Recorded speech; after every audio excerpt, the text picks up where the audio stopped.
Welcome to the Banker Lamp. Please enjoy the video. You start by closing the camera and removing background apps so the system frees resources.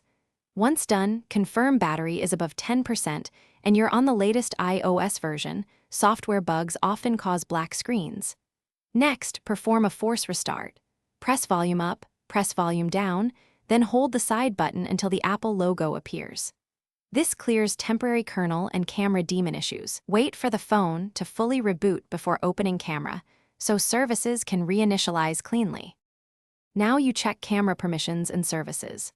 Go to Settings, Privacy, Camera, and toggle camera access off then on to force a permission handshake.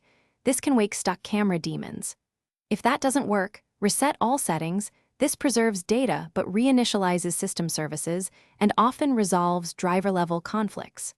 For third-party apps showing a black screen, delete and reinstall the app to reset its camera library usage. Make sure to test with the native camera app after each step to measure progress.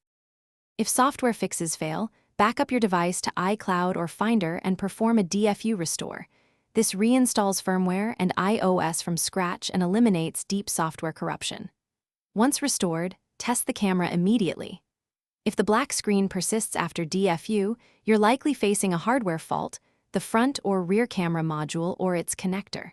In that case, contact Apple support or an authorized repair center. Troubleshooting tip. If the lens area appears grayed or you see hardware error messages, don't attempt further teardown.